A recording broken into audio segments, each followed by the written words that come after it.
오늘은 우리 맥주주일 겸 또 우리 가족 온 가족 예배입니다. 우리가 신년 감사 예배로 한 해를 시작한 지 벌써 6개월이 지나가고요. 또 오늘부터 또 새로운 또 우리 하반기 교회력의 또 우리 하반기에 또 첫 주를 시작하게 됩니다. 그래서 맥주 감사절은 의미가 있습니다. 우리가 우리 1년의 반을 지내고 또 새로운 반을 시작하면서 우리가 감사로 비록 우리가 지금 보리나 밀을 따로 농사하는 이들이 우리 가운데는 거의 없으셔서 맥주라는 말은 또 좀 느낌이 다르겠지만 여러분들 그 의미를 떠나서 이 맥주 감사절도 사실은 감사로 우리가 나머지 반년을 살겠다라는 의미로 드려지는 절기입니다. 여러분들 오늘 하나님께서 우리를 구원하셔서 이 자리에 보내신 것 감사하고 또 지난 또 반년간 우리와 함께 예배했던 믿음의 가족들을 또 봉사했던 이들을 감사하시면서 여러분들 또 이 주일을 맞이하시기를 바랍니다. 우리 한번 옆 사람과 잠깐 감사 한번 할까요? 우리 오늘 이 자리에 와주셔서 감사합니다. 우리 그동안 함께 하셔서 감사합니다. 그동안 수고하셨습니다. 애쓰셨습니다. 여러분들 지난 반년 동안 수고하고 애쓰셨습니다. 또 우리 나머지 반년도 하나님 은혜 가운데 든든히 서는 시간들이 되었으면 합니다. 어떤 집사님이 이 세상의 삶을 마치고 천국에 가셨습니다. 천국에 갔더니 예수님께서 그 자리에서 너무나도 반갑게 맞아주시고 또 내 아들아 잘 왔다, 또 수고했다, 그렇게 격려해 주셨습니다. 그래서 아주 주님과 너무 즐겁게 지나온 인생의 얘기들을 같이 하고 있었는데요. 갑자기 주님이 벌떡 일어나시더니 막 달려가시는 거예요. 봤더니 지금 천국 문으로 목사님 한 분이 들어오고 계신 거예요. 주님께서 막 달려가셔서 그 목사님을 안아주시고 잘 왔다 얘기해 주시고 너무 챙겨주시는 거예요. 이 집사님 조금 삐졌어요. 아니 이럴 수가 있습니까 예수님? 아니 목사님은 세상 계실 때도 목사님이라고 대접받고 말이야 그랬는데 천국까지 와가지고 이렇게 저희들을 차별하실 수가 있냐고. 예수님께서 미안하게 이렇게 얘기하시는 거예요. 얘야 미안하다. 목사가 천국 온 게 하도 오랜만이라서 나도 몰라, 나도 그냥 정신없이 그냥. 여러분 이 얘기는요 우리가 신학교를 다닐 때 우리끼리 했던 얘기예요. 우리가 이런 목사는 되지 말자. 혹시라도 우리가 다른 사람은 구원하고 우리는 버려지는, 이게 바울의 고백 아닙니까? 우리가 다른 사람은 구원하고 나는 버려지는 그런 어리석은 사람들은 되지 말자. 여러분들 한 해 동안 열심히 누군가를 전도하셨던 우리 성도들도 계셨습니다. 여러분들 그들을 잘 돌아보십시오. 그리고 내가 전도했던 영혼들이 믿음의 자리에 잘 서 계셨는지를 꼭 확인하시고 그들이 믿음의 자리를 떠나지 않도록 여러분들 옆에서 도우시고 또 그들에게 본이 될 만한 믿음의 자리로 여러분들도 서는 시간들이 되었으면 좋겠습니다. 우리가 고 넬슨 만델라라는 그 남아프리카 공화국의 정말로 위대한 흑인 최초의 흑인 대통령이자 인권 운동가를 알고 계실 겁니다. 여러분 그가 남겼던 아주 유명한 말이 하나가 있어요. 그것은 인생의 가장 큰 영광은 절대 넘어지지 않는 것이 아니라 넘어질 때마다 일어서는 것이다. 그 얘기가 감동인 이유는 그 넬슨 만델라 대통령께서 그렇게 사셨기 때문에 그래요. 그는 수많은 시간을 투옥으로 살았습니다. 몇십 년이라는 시간을 감옥에 갇혀서 그렇게 살아갔지만 그는 포기하지 않았고 넘어지지 않았고 절망하지 않았습니다. 결국은 다시 일어나서 여러분 흑백 갈등을 치유하고 나라를 하나로 묶는 최초의 흑인의 대통령이 되셨죠. 여러분 세상에 넘어지지 않고 서는 법을 배울 수는 없습니다. 우리는 수없이 넘어지고 자빠지면서 그리고 다시 일어나고 걷게 됩니다. 우리 아이들도 그러한 과정을 통해서 오늘 이 자리에 서 있는 거죠. 넘어지는 것을 두려워하면 절대 달릴 수가 없습니다. 처음에는 고개 들기도 버거워하던 어린아이들이 어느 순간 뒤집기 시작하고요. 어느 순간 여러분 기어다니며 온 방을 다니기 시작합니다. 그리고 어느 순간 부모를 놀라게 감동시키며 자리에 일어서고요. 그리고 언젠가는요, 부모도 잡지 못할 속도로 세상을 향하여 달려나가기 시작합니다. 여러분, 그래서 삶은 끊임없는 도전입니다. 넘어졌다고 해서 끝난 것도 아니고요, 일어섰다고 해서 다 이룬 것도 아닙니다. 우리 모두는 여전히 넘어지고 쓰러지고 자빠지면서, 그리고 더 나은 믿음의 자리로 지금 걸어가고 있는 과정들에 있습니다. 저는 우리의 믿음과 신앙도 그러하다 생각합니다. 우리가 오늘 읽은 이 본문 말씀은 예수님께서 한 맹인을, 한 소경을 고치셨던 긴 스토리 가운데 그 마지막 부분입니다. 시각장애우라는 것이 맞겠지만 그냥 성경에 기록한 대로 제가 소경이라, 맹인이라 그렇게 일단 지칭을 하겠습니다. 성경은 이 사람이 태어날 때부터 맹인된 자라라고 기록합니다. 사실 그건 누구의 잘못도 아니었습니다. 근데 사람들의 생각은 달랐어요. 사람들은요, 그 당시 예수님 당시에 사람들의 기본적인 생각은 무엇이냐면, 어떤 사람들이 장애를 갖고 태어나면 그것은 두 가지 이유 중에 하나라고 보았어요. 하나는 그의 부모나 조상이 큰 죄를 지었던가, 또 하나는 그 자신이 무슨 죄를 지었기 때문에 장애를 얻은 것이라 생각했다는 거죠. 그러니까 여러분, 기본적으로 장애를 가진 자들을 사람들은 죄인이라고 생각했어요. 편견과 그리고 비난들을 받을 수밖에 없었습니다. 여러분, 장애도 고달픈데, 여러분, 이러한 편견, 이러한 비난 속에서 살아가는 여러분, 이들이 얼마나 괴롭고 얼마나 힘들었을까요? 여러분들이 오늘 점심에 식사하러 밑에 내려가시면요, 혹은 여러분들 눈썰미가 있으신 분들은 우리 교회 여러분들 문에 붙여져 있는 조그만 스티커들을 보았을 겁니다. 제가 좀 이걸 좀 해보려고 그래요. 너무 당연하지만 우리가 너무 못하는 거, 먼저 인사하기. 제가 좀 보니까 우리 교회가 인사가 조금 좀 부족해요. 보니까 저한테도 쌩까시고 가시는 분들이 계셔요. 분명히 나를 본 것 같은데 그냥 지나가시고. 저한테 하라는 얘기가 아니고요, 교회가 뭡니까 여러분들? 서로 얼굴 보면 안녕하십니까, 반갑습니다, 잘 오셨습니다, 편안하셨습니까, 이 말 하는 게 교회잖아요. 여러분, 우리가 할 말이 얼마나 많아요. 좋은 말, 덕스러운 말, 따뜻한 말, 사람을 살리는 말, 이 많은 말들을 우리가 다 놓치고 살아가는 거예요. 여러분, 그래서 그 스티커에 보면 이렇게 돼 있어요. 마음을 여는 첫걸음, 안녕하세요. 여러분들, 그 작은 말 한마디가 우리의 마음들을 여는 거예요. 그러니까 여러분, 성도님들, 서로 잘 모르실 수 있어요. 깊은 얘기를 안 나눠보시면 처음 모르실 수 있어요. 그렇다고 그냥 지나가지 마시고요, 먼저 인사하십시오. 이 어린 것이 인사를 안 해? 이게 아니에요, 여러분들. 여러분들, 누구든지 먼저 보신 분이 먼저 인사하시면 되는 거예요. 여러분, 그게 우리의 마음을 여는 거예요. 여러분, 이것이 우리의 편견, 우리의 불평, 우리의 불만을 사라지게 만드는 거예요. 옆 사람과 다시 한번 인사한가, 좀 따뜻한 말 한마디 좀 해봅시다. 난로, 핫팩 이런 얘기 말고요, 따뜻한 말. 감사합니다, 고맙습니다, 평안하십니까, 축복합니다, 사랑합니다. 여러분들 다 같이 양옆에 다 같이 한번 인사해 보세요. 시작. 한번 얼굴을 보시고 눈을 보시고 잘 오셨습니다. 여러분, 이 비 오는 날 여러분 정말 수고하시고 이 자리에 오신 거예요. 잘 오신 겁니다. 여러분, 그러니 저는 좀 모쪼록 바라기, 우리 아들 귀한 성도들이 하여튼 여러분 어디에 서 계시든 또 누구를 보든 반갑습니다, 잘 오셨습니다. 여러분, 처음 오신 분 있으시면 여러분들 모르니까 그냥 지나가지 마시고요, 그게 배려일 수도 있어요. 저도 알아요. 처음 왔는데 너무 와서 막 다가오면 불편하기도 그러기도 하지만요, 여러분, 그러나 너무 불편하지 않은 정도로 그래도 잘 오셨습니다, 처음이시죠? 잘 오셨습니다, 반갑습니다. 여러분, 이 한마디가 우리들의 마음을 여는 거예요. 여러분, 이 소경은요, 이 맹인은요, 그런 면에서 고통스러운 삶을 살았어요. 아무도 그를 찾아와 주지도 않았고요, 그에 먼저 인사하지도 않았고요, 그를 만나준 사람들도 없었습니다.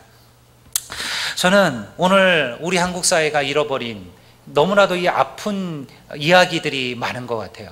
우리나라는 예의범절의 나라라고 했습니다. 때로는 그것이 체면 문화로 부정적인 것도 있었지만요. 그러나 여러분들, 우리는 항상 예의를 지키는 것을 중요시 여겼어요. 근데 여러분들, 언제부턴가 이런 게 좀 완전히 사라져 버렸습니다. 제가 며칠 전에 교회차를 주유하러 주차장에 갔는데요. 정말 제가 목사만 아니면 한 대 정말 때려주고 싶은 인간을 제가 봤어요.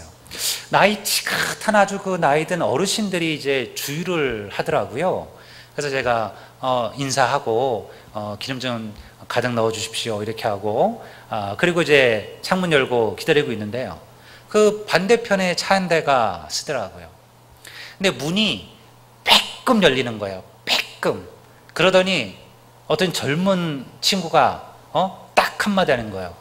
기름 가득. 끝이에요. 그 나이 드신 그 어르신 보고 문 요만큼 열어놓고는 기름 가득 이러고는 그냥 문을 닫아버리더라고요. 내가 속으로 저런 싸가지, 아니 여러분, 그게 갑질할 일입니까? 여러분, 그게 뭐 대단합니까? 아유, 수고하십니다. 기름 좀 가득 넣어 주십시오. 이 말 하기가 힘든가요? 여러분, 그것이 여러분 얼마나 사람들을 따뜻하게 만드는데요. 여러분, 오늘날 이 시대가 그렇게 돼버렸어요. 쓰레기 담은 검은 봉지 그냥 툭 던지면서 이거 치워달라고 말하는 사람들도 있고요. 식당에서 봉사하는 이들에게 그냥 너무 쉽게 반말로 이것저것 함부로 말하는 이들도 있습니다. 다른 이들의 감정, 다른 이들의 아픔은 생각하지 않고요. 그저 자기 생각, 자기 감정만을 쏟아붓는 일들이 비일비재합니다. 여러분, 주님께서 뭐라고 말씀하셨습니까? 여러분, 자기 눈에 들보는 보지 못하면서 남의 눈에 티끌을 보는 자라. 이것이 주님께서 바리새인들을, 당시의 사람들을 책망하셨던 이야기였습니다. 바울은 고린도전서 13장 사랑장에서 무엇이라고 얘기했습니까? 내가 사람의 방언을 하고 그리고 천사의 말을 하고 또 내가 예언하는 등이 있어 모든 비밀을 알고 또한 내가 산을 옮길 만한 믿음이 있을지라도 혹은 내가 내 몸을 불사르게 내어준다 할지라도, 여러분, 그 다음 구절이 뭐예요? 내게 무엇이 없으면? 내게 사랑이 없으면 아무것도 아니라. 여러분, 이것이 주님께서 하신 말씀 아닙니까? 하나님의 자녀로 산다는 것은 특별하게 사는 것이 아닙니다. 그것은 오래 참는 겁니다. 그것은요, 시기하지 않는 것입니다. 그것은 교만하지 않게 살아가는 겁니다. 무례히 행하지 아니하는 것입니다. 여러분, 자기의 유익을 굳지 아니하는 것이에요. 여러분, 이것이 그리스도인으로 살아간다는 것입니다. 저는 그렇게 살기를 원합니다. 저는 여러분들도 우리들도 그러한 하나님의 자녀로 살게 되기를 주의 이름으로 축원합니다. 그리스도로 산다는 것은요, 매일 무슨 방언을 하고 환상을 보고 특별한 어떤 은사를 경험하는 것만이 그리스도인으로 살아가는 게 아니에요. 사실은 우리 대부분은요, 그렇게 살지 못합니다. 우리 모두는 끊임없이 매일 고민하고 넘어지고 쓰러집니다. 이 길이 맞은지 이 길이 옳은지도 걱정합니다. 아마 여러분들, 오늘 이 자리에 오신 여러분들 가운데도 혹은 이 자리에 못 오신 여러분들 가운데도 아마 수없이 고민하신 분들이 있을 거예요. 내가 이 비를 뚫고 내가 오늘 예배 드리러 가야 될까? 내가 그 정도의 열심히 있는 사람인가부터 시작해서 2주가 아니면 다음 주에 가도 되지 않을까? 아이들도 있고요. 비 맞는 것도 힘들고요. 여러분, 우리는 사실은 그런 거 하나에도 때로는 고민하고 걱정하는 믿음의 분량일 때도 있습니다. 그렇지만 여러분, 그렇다고 해서 그가 그리스도인이 아닙니까? 아니에요. 여러분, 그가 누군가를 사랑할 줄 알고 누군가에게 따뜻한 말할 줄 알고 예수님께서 나를 구원하셨던 그 구원의 감격을 가지고 여러분 또 누군가를 섬기며 사랑한다면 그가 진짜 그리스도인이에요. 여러분, 주님께서도 우리에게 그것을 가르치신 겁니다. 오죽하면 제자들도 이렇게 물었을까요? 우리가 9장 2절에 보면 제자들이 맹인을 보고 이 소경을 보고 주님께 묻습니다. 예수님, 이 사람이 소경된 것이, 앞을 보지 못하는 것이 저 사람의 죄 때문입니까? 저 사람의 부모의 죄 때문입니까? 사람들은 그를 볼 때 여러분 비난과 멸시의 눈으로 보았지만 주님은 다르셨어요. 무슨 소리냐?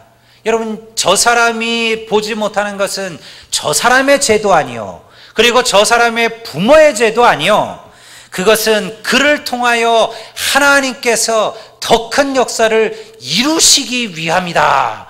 이것이 하나님께서 고난을, 어려움을, 문제를 바라보는 하나님의 방법이었어요. 사람들은 그의 겉모습을 보았지만요, 주님은 그 안에 있는 하나님의 형상을 보았습니다. 그를 통하여 이루실 하나님의 역사를 기대하셨다는 것입니다. 사랑하는 여러분, 때로 하나님은 우리의 약함을 사용하셔서 하나님의 능력을 이루신다는 사실을 믿으시기를 주의 이름으로 축원합니다. 그러니 여러분, 내 인생의 어려움, 내 인생의 문제, 내 인생의 약함이 다 잘못된 게 아니에요. 오히려 하나님은 그것을 하나님의 능력의 시작으로 삼으신다는 거예요. 기드온은 300의 용사로, 하나님은 기드온과 300의 용사로 10만의 미디안 군대를 물리치게 하셨습니다. 하나님은요, 홍해를 둘로 가르시고 마른 땅처럼 그 땅을 걸어가게 하신 분이 하나님이셔요. 그러니 우리가 하나님을 신뢰하고 하나님을 바라보면 하나님은 우리들의 약점을 강점으로 바꾸시는 분이셔요. 하나님은 우리를 통하여 큰 역사를 이루시기를 고백하고 기대하고 계신다라는 거예요. 우리가 잘 아는 실로암이라는 노래가 바로 이 이야기에서 나온 거예요. 주님께서 여러분 그 소경에게 그 눈에 진흙을 바르시고 그리고 그로 하여금 실로암에 가서 씻으라 하셨습니다. 그리고 그가 말씀대로 순종하였다니. 여러분, 그 실로암이라는 연못이 특별한 게 아니에요. 그 연못이 특별한 능력이 있어서 그의 눈을 뜨게 한 것이 아니라 그가 하나님의 주님의 말씀에 순종하여 그 길을 떠나는 순간, 그 실로암을 찾아 그가 떠나는 그 순간 이미 하나님께서는 그를 고치시기로 역사하신 거예요. 그는 맹인이었지만요, 그러나 영적인 것을 보는 눈이 그에게 있었다는 겁니다. 그래서 그는 기꺼이 주의 말씀에 순종하였어요. 그러니 여러분, 보이지 않는 눈이 보게 되었으니 얼마나 좋았을까요? 얼마나 행복했을까요? 평생 태어날부터 소경이었던 그가 갑자기 보게 되었어요. 누가 놀랐겠어요, 여러분? 아마 그를 아는 사람들이 다 놀랐을 거예요. 알잖아요. 저가 뭐 중간에 눈이 잠깐 안 보였던 사람이 아니라 태어날 때부터 그는 소경이었어요. 그가 소경으로 구걸하는 것을 그의 부모도 알고 있었고 그를 아는 친구도, 그를 아는 모든 사람들이 다 알고 있었어요. 그런데 어느 날 갑자기 그가 두 눈이 뜬 상태로 그들 가운데 나타나게 되었습니다. 이해할 수 없는 일이 발생한 거죠. 얼마나 많은 사람들이 놀랐을까요? 도대체 이 일이 무슨 일인고? 그래서 사람들이 그를 바리새인들에게 데려갔어요. 그리고 그에게 묻습니다. 아니, 이 사람이 태어날 때부터 소경이었는데 눈을 뜨게 되었으니 이게 무슨 일입니까? 혹시 이 사람이 귀신 들린 거 아닙니까? 혹시 이 사람이 무슨 악령의 어떤 영향을 받은 게 아닙니까? 혹은 이 사람이 진짜 어떤 하나님의 기적을 경험한 겁니까? 그것을 묻기를 원했습니다. 여러분, 그런데요, 저는 이 성경을 읽으면서 안타까운 게 이런 거예요. 평생을 맹인으로 살던 한 사람이 눈이 뜬 상태로 그들 앞에 나왔어요. 바리새인이면 여러분들, 우리가 그냥 교회로만 친다 그러면 여러분들 예수 잘 믿는 정말 오래된 믿음의 그러한 성도들일 겁니다. 안수 집사님들, 권사님들, 장로님들일 겁니다. 그런데 여러분, 그들이 그 눈을 뜬 맹인을 보고요, 축하하고 격려하고 위로한 게 아니었어요. 그들은 비난하기 시작했어요. 그들은 믿지도 않았어요. 그리고 무엇으로 얘기합니까? 어찌하여 우리에게 다른 날들이 많은데 예수라는 자가 안식일 날 너를 고쳐주었느냐? 그러면서 예수를 비난하고 그리고 그 눈이 뜨인 그를 책망하기 시작했어요. 그들은요, 그가 눈이 떴다는 것은 별로 중요하지 않았어요. 왜 예수님께서 율법에 일하지 말라고 했는데 그 율법에 이 사람을 고쳤는가 하는 것이었어요. 더 나아가서 눈이 뜬 그를 보고도 믿으려고 하지를 않았습니다. 여러분, 저는 오늘날 예수의 복음을 전하다 보면 이런 사람들을 많이 만나요. 아무리 얘기하고 아무리 설득하고 아무리 설명해도요, 믿으려고 하지 않습니다. 하나님을 인정하지 않습니다. 하나님이 살아계심을 고백하지도 않습니다. 예수님이 계셨다는 것조차도 그들은 부인합니다. 그들의 눈이 막혀 있는 거예요. 여러분, 그러면 이 소경과 평생 테너드 소경이었던 이 사람과 여러분 남들에게는 여러분들 대단한 사람이라고 칭찬받았던 이 바리새인 가운데 사실은 누가 진짜 소경일까요? 누가 진짜 눈이 닫힌 자들일까요? 이 맹인이 아니었어요. 바로 이 바리새인들이었어요. 여러분, 그래서 주님께서 바리새인들을 책망하신 거죠. 이 외식하는 자라 하셨습니다. 이 거짓 증언한 자라 하셨습니다. 다른 사람들을 소경을 인도하는 자라 하셨습니다. 왜냐하면 그들에게는요, 믿음이 없었기 때문에 그렇습니다. 이것이야말로 예수 믿는 우리들이 가장 조심하고 경계해야 될 일이에요. 예수를 믿는다고 하면서도요, 사랑하고 용서하고 감싸주고 품어주는 것보다 비난하고 판단하고 분노하고 책망하는 것에 익숙해지시면 안 됩니다. 바리새인의 눈에는요, 평생을 눈을 볼 수 없는 그 고통 속에 살다가 이제 겨우 하나님의 은혜로 광명을 얻은 여러분, 그 한 사람이 보이지 않았어요. 그들의 눈 속에는요, 그들이 세웠던 그 룰을, 그 법을 어겼던 그런 한 죄인만이 보였던 거예요. 이게 얼마나 안타까운 일입니까? 여러분, 오늘 하나님의 교회는 수많은 이들이 살아가고 있습니다. 지난주에 어떤 이제 구걸하시는 분이시죠. 우리 교회에도 여러분들이 오시는데요. 한 분이 저희 교회를 찾아오셨어요. 보통은 이제 사실은 저는 잘 몰라요. 오신 것조차. 그냥 전사님이 이렇게 조금 챙겨서 이렇게 보내드리고 하는데, 그날은 이분이 저를 좀 만나야 되겠다고 그렇게 얘기하셔서 저한테로 오셨어요. 뭐 똑같은 얘기예요. 좀 도와달라는 거예요. 땀이 완전히 젖어서 그리고 오셨어요. 그래서 제가 지갑을 보니까, 여러분 뭐 요즘은 이 현금을 안 쓰는 시대예요. 저도 이게 이제는 스마트폰이 이제 삼성페이가 돼 있어서 그냥 뭐 스마트폰 하나만 들고 다니면 어디서나 다 결제하고 하니까 현금을 사실은 잘 안 갖고 다녀요. 뒤져 봤더니 딱 2만 원이 있는 거예요. 그래서 그걸 갖다가 드렸어요. 근데 이분이 감동을 받으신 거예요. 근데 그 감동받은 얘기가 조금 저한테는 좀 씁쓸한 얘기였어요. 이분이 하루에 보통 15군데에서 20군데 정도 교회를 돌아다니신대요. 자전거를 타고. 그리고 여러분, 그게 쉬운 일이겠습니까? 구걸이 절대 쉬운 일이 아니에요. 그거는 대단한 자존심도 상처도 받아야 되고요. 그리고 여러분들 또 쉽지도 않아, 아주 고달픈 일이에요. 자전거를 타고 보니까 하루에 한 20여 군데씩 다니는 거예요. 보통 교회 가면 얼마 정도 줄 것 같아요? 교회들이 구걸하러 오면. 저는요, 제가 20몇 년 전에, 20년 훨씬 더 지난 그 군에 군목으로 가기 전에 제가 민간교회에서 부목사 할 때, 부교육자로 있을 때, 여러분 그때 우리가 얼마를 줬냐면요, 1,000원을 줬어요. 하루에 매일 많을 때는 막 10분씩 오셨거든요. 10대분씩 1,000원씩 이렇게 드렸어요. 어떨 때는 2,000원씩 이렇게 드렸어요. 그게 그냥 교회에서 매일 이렇게 예산을 정해놓고 드렸어요. 여러분 20년이 흘렀습니다. 물가가 많이 올랐어요.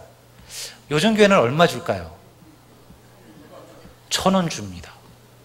혹은 2,000원 줍니다. 많이 주면 2,000원, 1,000원 준다는 거예요. 물론 뭐 그건 교회도 이해가 되죠. 뭐 그게 한 분도 아니고 매일 오시고요. 어떤 분들은 매일 오시거든요. 오늘 오고 내일 오고 모레 오고 매일 오시는 분들도 있어요.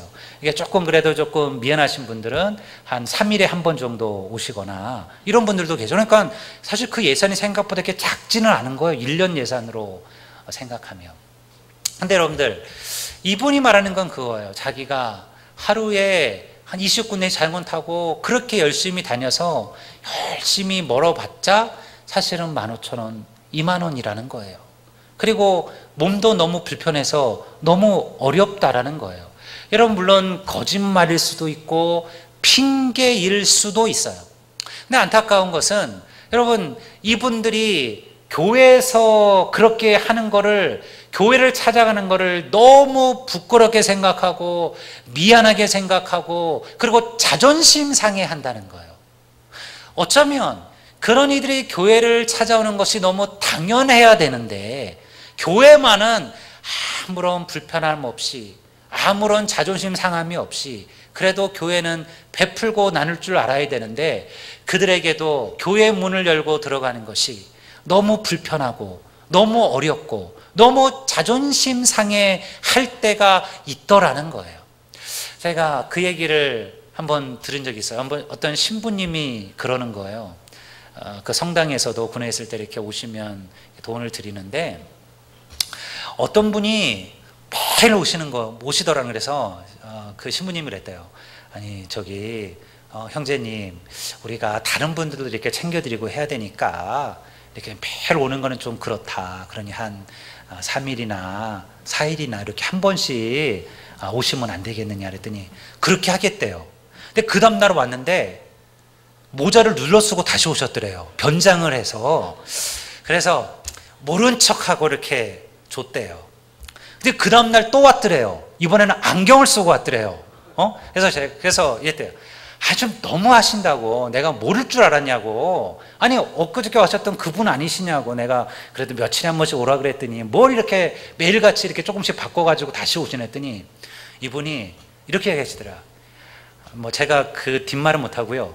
에이 뭐뭐 이러더니 신부님도 안 써가지고 에이씨 더러운 놈의 세상 이러고 가시더라는 거예요. 아니 다른 사람들은 몰라도 신부님은 좀 써가지고 그래야지. 신부님도 안 써가주면 나 같은 사람이 어디 가서 구걸하겠냐는 거예요. 저는요 그 말이 좀 와닿았어요. 여러분, 어쩌면 우리는 알고서도 쏘가주는 거예요. 우리는 알고. 그러나 여러분, 믿음은 그런 거 아니겠습니까? 우리가 뭘 대단한 걸 하시겠습니까? 그저 여러분 누군가 상처 있고 누군가 고통스럽고 누군가 힘들고 누군가 그를 멀리하고 누군가 그와 함께 해주지 않는다면 우리라도 그들의 편에 서주는 거, 그것이 예수의 사랑 아니겠습니까? 그것이 예수 믿는다는 증거 아니겠어요? 여러분, 그런 면에서 여러분, 이 바리새인들은요 가장 하나님께서 책망할 수밖에 없는 거예요. 여러분, 진정한 믿음은 여기서부터 시작됩니다. 여러분, 이 맹인은요 그 말을 듣고요 주님을 부인하라는 그 말을 듣고 거절했습니다. 아니다, 나는 그가 누군지는 모르지만 그가 나를 분명히 눈을 뜨게 만드신 분이라는 건 안다. 태어날부터 송이였던 나를 눈을 뜨게 만든 분이라면 그분이 분명 메시아고 구세주 아니겠느냐. 그것이 그 사람의 믿음의 고백이었어요. 여러분, 이 맹인의 진짜 구원은요 여기서부터 시작되었어요. 눈을 뜬 게 구원이 아니에요. 그가 예수를 믿음으로 고백하는 이 순간 진정한 구원이 시작되었습니다. 놀라운 일이 벌어졌어요. 여러분, 성경에 보면 이 바리새인들이 그를 쫓아내었다라고 얘기합니다. 원문의 의미는 무엇이냐면 추방하였다라는 의미예요. 추방하였다. 그가 예수를 믿었다는 이유로, 그가 예수를 고백했다는 이유로 여러분, 그 바리새인들이 그를 가문에서, 가정에서, 그들의 사회 속에서 추방시켜 버린 거예요. 여러분, 그래서 그가 불행했을까요? 내가 괜히 눈을 떴다고 생각했을까요? 내가 괜히 눈을 감았어도 그리고 먹고 사는데 문제가 없었는데 내가 괜히 예수 만나서 내가 눈을 떠서 내가 이런 일을 당했다고 그렇게 불평했을까요? 아니에요. 진정한 고침과 진정한 구원이 시작되었어요. 여러분, 저는 이 본문을 읽을 때마다 저는 주님을 생각하게 돼요. 여러분, 성경에 보면요 주님께서 즉시 그를 다시 찾아가 주셨어요. 이게 은혜 아닙니까? 여러분, 그가 추방을 당했어요. 여러분 어떻게 살아야 될지 몰랐어요. 주님을 향한 믿음은 있었지만요, 그러나 모든 것이 막막했어요. 그런데 여러분, 그가 주님을 찾아간 게 아니라 주님께서 그를 찾아가 주셨어요. 그를 다시 만나 주시고, 그리고 그를 위로하시고, 그리고 그를 회복시켜 주셨어요. 여러분, 이것이 주님이에요. 얼마나 다정하시고 다감하시고 세심하시고 배려가 있으셨어요. 이게 주님의 모습이셨습니다. 그리고 주님께서 그에게 던진 첫 마디가 무엇이에요? 내가 나를 믿느냐라는 고백이었어요. 네가 나를 믿느냐. 이게 무슨 고백이에요? 네가 이러한 고통 속에서도, 네가 이러한 추방 속에서도, 앞으로도 네가 나 때문에 많은 시련과 고난과 어려움을 겪게 될 것인데, 그런 가운데서도 네가 나를 의지하고 네가 나를 바라보겠느냐라는 고백이었다는 거예요. 여러분, 오늘날 여러분, 주님은 우리에게 동일한 질문을 던지고 계십니다. 하나님께서는 수많은 하나님의 자녀들에게 오늘도 이 질문을 던지는 거예요. 네가 나를 믿느냐는 거예요. 네가 나를 믿는다면 네가 어찌 절망하고, 네가 나를 믿는다면 네가 어찌 낙심하고, 네가 나를 믿는다면 네가 어찌 믿음의 삶, 예배의 삶, 기도의 삶, 말씀의 삶을 네가 어찌 소홀히 여기고 있느냐고 오늘 주님께서 내게 묻고 계신다라는 것입니다. 사랑하는 여러분, 우리의 소망은 오직 우리 주 예수 그리스도에게만 있음을 여러분 믿으시기를 주의 이름으로 축원합니다. 오늘 우리가 붙들고 살아가는 세상의 그 어떤 것도요, 완전한 것은 없습니다. 진정한 소망을 하나님께 두고 살아가는 성도들은 반드시 그 주님을 만나게 되실 줄로 믿습니다. 여러분들은 주님을 만나셨습니까? 정말 주님께서 나를 찾아와 주시고 나를 위로하시고 나를 격려하심을 경험하셨습니까? 주님은요, 절대 하나님의 자녀들이 홀로 어려운 시간들을 이겨내도록 놔두시지 않습니다. 그는요, 하나님의 자녀가 쓰러져 있을 때 일으키시고 세우시는 분이십니다. 그러니 여러분, 우리가 아무리 낙심하고 절망하고 환난에 있어도 의심하실 필요가 없어요. 이 주님의 말씀을 붙드십시오. 내가 나를 믿느냐. 네가 나를 믿는다면 여러분, 낙심하지 말라는 거예요. 넘어지지 말라는 거예요. 포기하지 말라는 거예요. 다시 일어서라는 것입니다. 다시 새로운 은혜를 붙들라는 거예요. 여러분, 그가 주님 앞에 고백합니다. 내가 주를 믿나이다. 주님, 내가 믿나이다. 여러분, 그날 새로운 인생의 삶이 시작되었어요. 우리는요, 이 사람의 뒷이야기를 몰라요. 성경은 이 고침받은 이 사람이 나중에 어떻게 살았는지를 더 이상 이야기하지 않습니다. 그런데 여러분, 초대교회에 우리가 남아있는 여러 가지 초대교회 그러한 책들, 초대교회에 관련된 그러한 글들을 살펴보면요, 여러분, 어떤 사람은 이 사람이 예수님 죽은 이후에 초대교회의 위대한 지도자가 되었다라고 말씀하고 있어요. 어떤 이들은 말하길요, 우리가 알지 못하는 그러한 그 성경의 성경 가운데 작자 미상으로 되어 있는 바로 그 성경을 바로 그가 썼을 것이다, 그렇게 이야기하기도 합니다. 여러분, 이 말은요, 그가 주님을 내가 믿나이다라는 이 고백을 끝까지 붙들고 살았다라는 거예요. 여러분들, 주님을 인격적으로 만나면 위대한 변화가 시작될 줄로 믿습니다. 여러분, 그래서 제가 조금 안타까운 것은 좀 그런 거예요. 제가 이제 교회 온 지 한 6개월이 이제 넘어서 7개월째로 접어들고 있는데요. 사실은 아직도 저와 그냥 주일날 한두 마디의 인사를 나누는 것 외에는 사실은 깊은 믿음의 이야기들을, 삶을 나눠보지 못한 성도들이 아직도 많이 계셔요. 제가 전화를 해서, 그리고 신방 시간들을 잡고, 가정이 아니면 또 하나님 식사를 하면서 제가 요즘 시간들을 나누고 있는데, 아마 여러분 가운데도 그러한 전화를 받으신 여러분들이 있는 것으로 여러분들이 아마 알고 계실 겁니다. 여러분들, 시간들을 내십시오. 이게 왜 중요하냐면요, 여러분들, 그래도 내가 하나님의 말씀을 들을 때 여러분, 그 말씀을 전하는 목회자와 인격적인 만남들이 필요합니다. 그래서 여러분 우리의 인생의 믿음의 이야기들, 내가 어떻게 주님을 알게 되었는지를, 지금 내 믿음의 정도가 어느 정도인지, 내가 지금 어떠한 고민, 믿음에 대한 어떠한 어려움들을 겪고 있는지를 최소한 여러분 말씀을 전하는, 그리고 기도하는 목회자가 알아야 되지 않겠습니까? 그러니 여러분들 편하게 여러분들의 시간들을 내셔야 돼요. 여러분 어디서든 괜찮습니다. 목양실에 있는 제 방으로 오셔도 괜찮고요. 여러분들 좋은 카페에서 차 한잔 같이 하시는 것도 괜찮습니다. 혹은 여러분들 간단한 거 같이 먹으면서 이야기하셔도 괜찮습니다. 중요한 것은요, 우리가 주님을 인격적으로 만나면 여러분 거기서부터 위대한 변화가 시작되듯이 성도들의 삶도 마찬가지예요. 그저 주일날 한 번 와서 얼굴 보고 지나가는 것이 아니고 우리의 눈물, 우리의 아픔, 우리의 슬픔들이 서로 함께 나누어지고 함께 이야기되어지고 기도하게 될 때 비로소 여러분 그 교회가 그리스도의 사랑으로 더욱더 든든히 세워져 가는 거예요. 여러분 이걸 은혜라고 생각하셔야 돼요. 만약 우리 교회가 한 2,000명 정도 되면요, 여러분 저 못 만납니다. 제가 바빠서 못 만나드려요. 여러분 우리 교회니까 제가 다 만나드릴 수 있어요. 여러분 어떤 성도님이시든 여러분들 함께 이야기하시고 또 기도하시고, 그리고 저와 그러듯이 여러분 주님과도 이 인격적인 만남을 세워가십시오. 여러분 우리가 믿음만 있다면, 주님의 손을 놓치지만 아니하신다면 반드시 하나님이 우리를 찾아와 주실 줄로 믿습니다. 이 하나님을 만나시는 은혜의 역사들이 우리 모두에 넘치게 되기를 우리 주의 이름으로 축원합니다.